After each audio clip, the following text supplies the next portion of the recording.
All right, everyone. Hello and welcome into the post-game video following the Minnesota Vikings' devastating loss to the San Francisco 49ers by the final of 34-26 to end their two-game winning streak. They now fall to 5-6 on the season.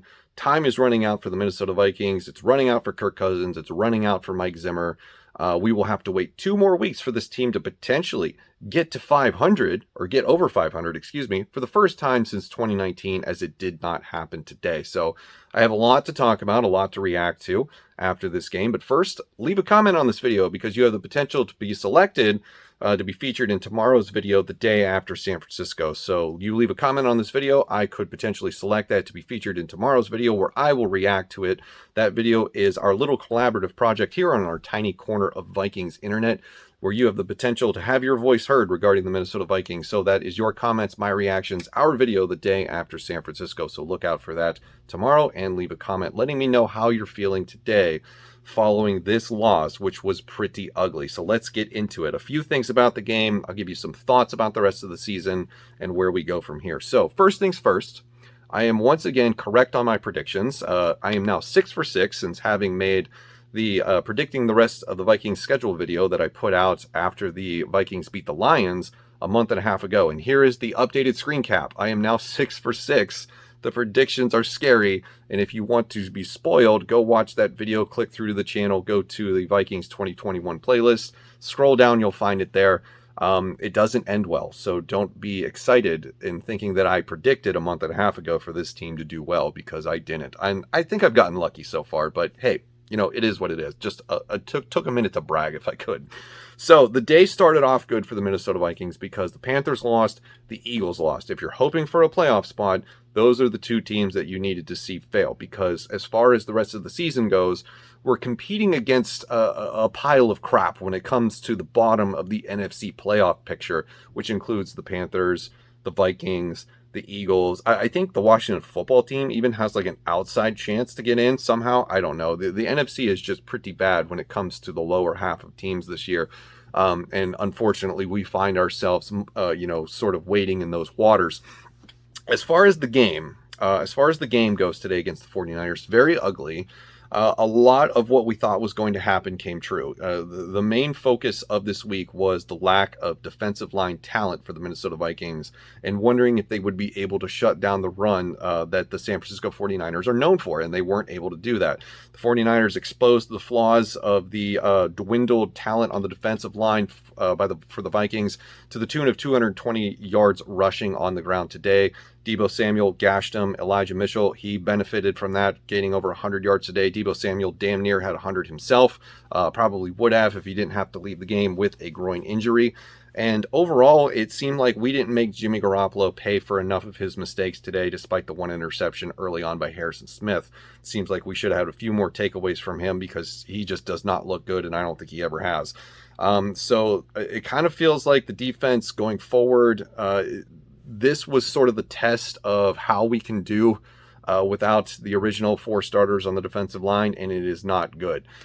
So, you know, the loss of Danielle Hunter, Everson Griffin, Dalvin Tomlinson, and Michael Pierce, those guys not being available for all of their unique individual reasons is devastating to what this defense can do, because we were already hemorrhaging in the secondary with the down year of Bashaud Breeland, the sophomore slump of Cam Dantzler, the up and down year of Xavier Woods, and now we could potentially be seeing Anthony Barr leave the field for an extended period of time once again, because he himself had to walk off the field today with an injury that I am not clear on the status of as of this recording, so that is something to watch going forward. The defense was also atrocious once again at the end of the first half. The 2-minute defensive drill for this team is so bad. It has given up, I believe, more than 60-some points over the course of their last X number of games. I don't remember the exact total it took to get there, but it is debilitating for this team to be able to win football games because they can't shut anyone down at the end of the first half. And then what compounds that issue is if the team gets the ball to start the second half, like the 49ers did today, they can double dip. And that's what happened. The 49ers were able to get a score to end the first half, and then they got another score to open the second half. And then we had the turnover, and that made it even worse. And the 49ers jump up, and it looked like they were going to run away with it at that point because of the turnovers in their own zone. So we have to figure out a way for this defense to wake the hell up, because it's just not going to happen. I can already see the comments now, like fire Mike Zimmer and all this other stuff. And, we're probably not there yet, but, the writing is on the wall at this point, because if this was a playoff preview, like the announcers kept saying during this game, you could hear it throughout the game, like playoff atmosphere, playoff implications. This feels like a playoff style game. If that was a playoff test for the Minnesota Vikings, woof, they failed, and they failed miserably. And, it doesn't bode well for any sort of confidence building as we sort of, wade through the final portion of this schedule, barreling towards the end of the regular season, if I could put it that way. Other areas of note for this game, Kenny Nwangu with a kickoff return touchdown for 99 yards. Get him on the offense, please. I mean, come on. The guy has 2 carries on the year, and he has 2 kick return touchdowns on the year. Get him involved. Just do it. And you know what? Now you have to, because Dalvin Cook is potentially lost for the season. The most recent update I've seen on that as of this recording is that he will have an MRI tomorrow on his shoulder. I think it's going to be devastating. I think he's probably got a torn pec or something, and I think he's going to be out for the year, because just the way that the injury occurred, where everybody initially thought it was something, below the knee or something to do with his leg. He's grasping at his shoulder. The trainers are checking his upper body. He was carted off almost instantly. He was declared out almost instantly. And we have an update about an MRI really early following the conclusion of this game. So that timetable tells me that this is serious and that he is likely done for the year. I would be shocked if he comes back at any point. So going forward, it's going to be the Alexander Madison show. And if they don't get Kenny Nwangu involved, I'm going to throw a fit, because it's not like we weren't giving Amir Abdullah opportunities when he was on this team and Dalvin Cook needed a spell, or he was out for a game, or whatever the case may be. So it better happen.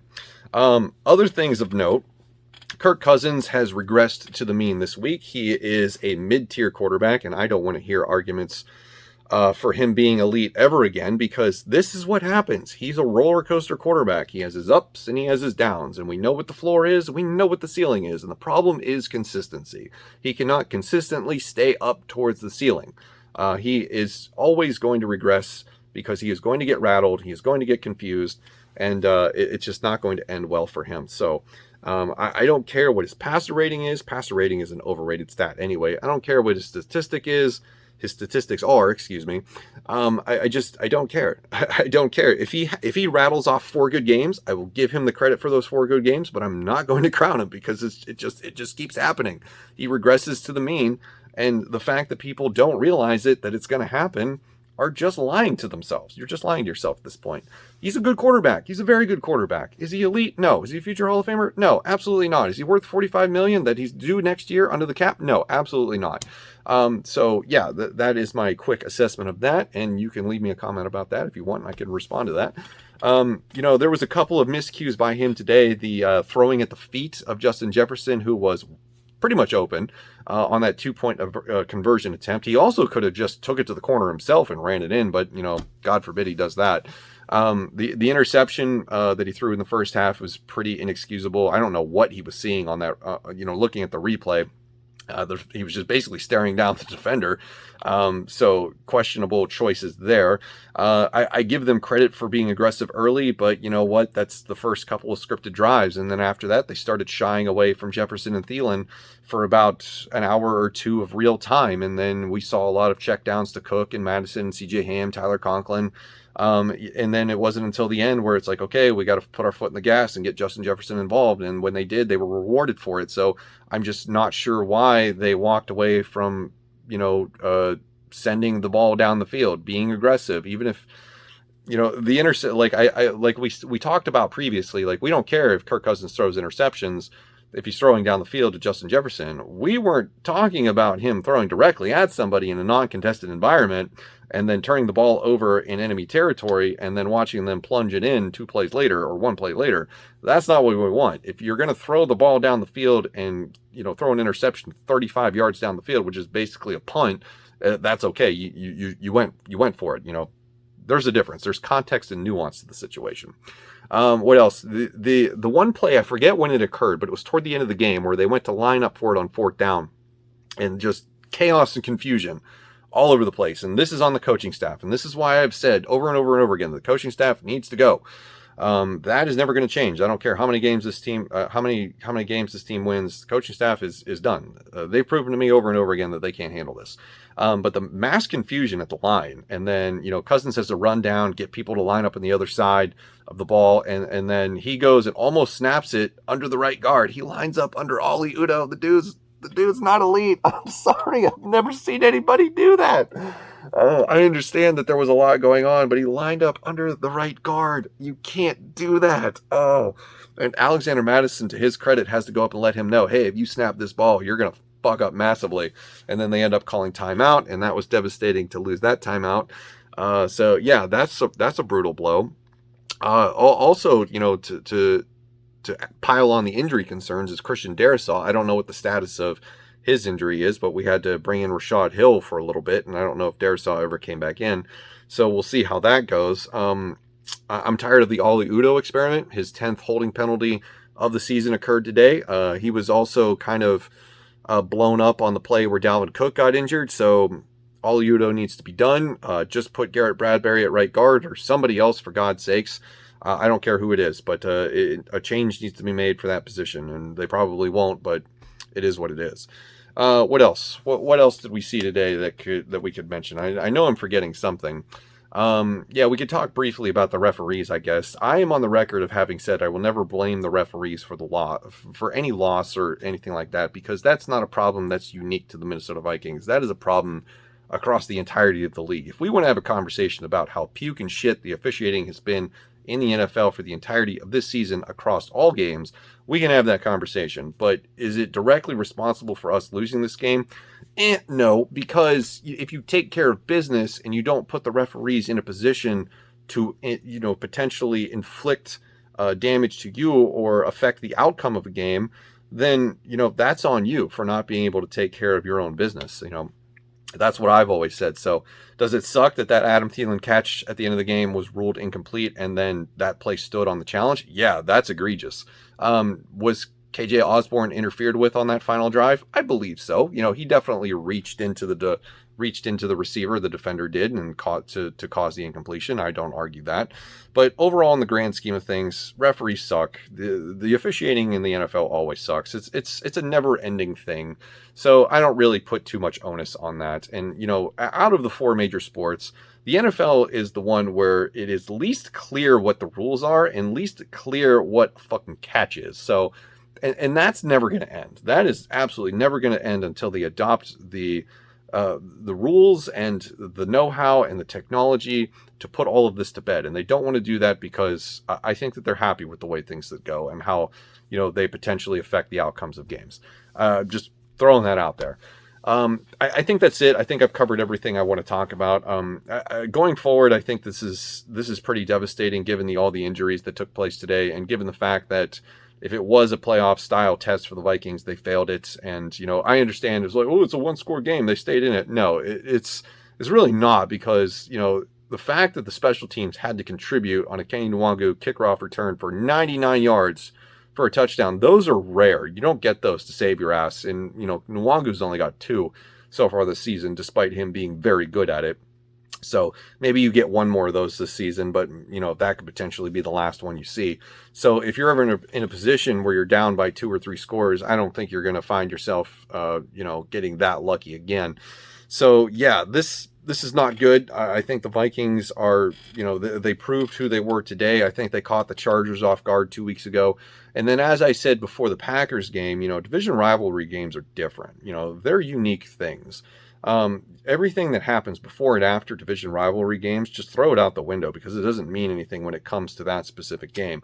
We'll see the same thing next week with the Lions. These two teams will go toe-to-toe, despite the Lions being just a god-awful football team. I mean, credit to Dan Campbell for sticking through it, but man, that roster sucks. Boy, the apocalypse is going to happen next week, guys, if we lose to the Lions, because they're 0-10-1 and they are garbage. The Bears, will probably sweep, but they'll still give us a tough game. I think we lose to the Packers in January in Green Bay. It doesn't look good from here on out, because you're really up against the wall. Margin for error is now slim. And I think this is what most people want anyway. is because we want change, and I think that is definitely coming at the end of the season, because once again we are just flirting with 500. It's not good enough. This team is more talented than their record suggests, at least on offense, and it's just not happening. So that's going to do it for me. Leave your comments below. We'll talk more about this tomorrow and the day after. Thank you for watching. Have a good one.